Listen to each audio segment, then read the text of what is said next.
Insanity is an ancient affliction, perhaps as old as humanity itself. For much of history, the only thing as painful as the madness was the way mankind tried to deal with it. We've tried to lock it away, cut it out, shock it, or burn it out, but the nightmare refuses to disappear. Madness has always been with us. In ancient cultures, insanity was believed to be the result of a physical affliction, an imbalance of the 4 body fluids. The brain was the organ of the mind and susceptible to disease. But it wasn't until the Middle Ages that madness was proclaimed a sign of the devil, a punishment by God. Between 1460 and 1680, tens of thousands of mentally ill, mostly women, were burned at the stake as witches or heretics. Inhumane treatment persisted throughout the Renaissance. Victims of mental illness were cast into asylums and prisons, shackled and chained and left to rot in their own waste. By the 19th century, madness had become a subject for science. Still, new techniques for study, confinement, and suppression of lunacy were little more humane and no more productive than what had come before. With the 20th century and the birth of psychiatry, the disease of paranoia, withdrawal, and hallucination was defined and named. Schizophrenia, the affliction of the fragmented mind. Modern therapies like electroshock and lobotomy could still be abusive. Science had tracked the nightmare to the brain, but man was still determined to cut it out. The first real breakthrough in treatment came in 1951 with the discovery of neuroleptic drugs in France, powerful medications which diminish the experience of psychosis.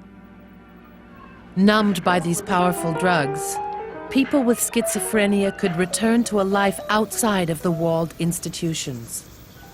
But medication can only moderate the symptoms, the experience of a life lived in constant sensory overload, captive to a brain unable to tell the difference between what is real and what is imagined.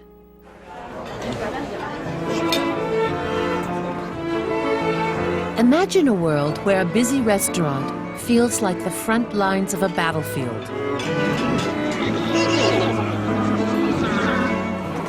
Where every sound, every voice, every note of music were all firing at you at the same volume.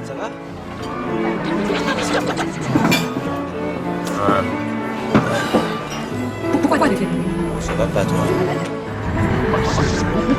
Ça va pas?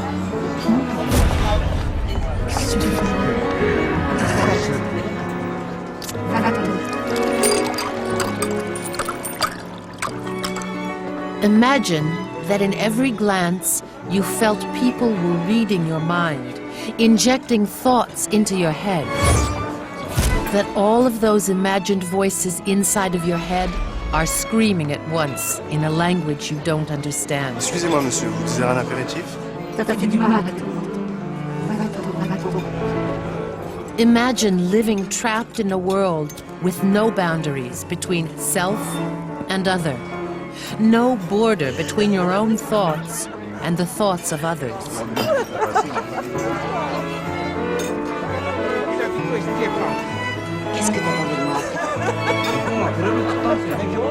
For millions of people around the globe, this is everyday life.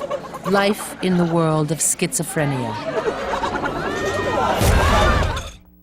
Now, if you and I were at a cocktail party or at a train station where there were a lot of people and many conversations going on at one time, we would be able to focus in on a single conversation by blocking out all of the other noise and conversations around us. Dr. Francine Benes is a world-renowned scientist searching for links between brain chemistry and schizophrenic behavior. When a schizophrenic is in a crowded room with a lot of conversations occurring around them, they hear all of the conversations with equal emphasis.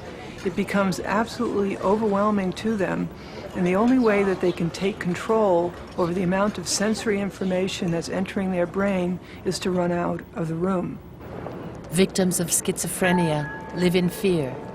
the inability to filter external experience from internal thought contributes to hallucinations, voices and visions that can make even familiar situations terrifying. Recently, functional imaging has enabled researchers to monitor brain activity during psychotic episodes, adding new understanding to the power of hallucination. People with schizophrenia experience hallucinations as real because their own brain tells them that the experience is real. These MRI pictures show that the activity in a brain hearing real voices is almost identical to the same brain hearing imagined voices.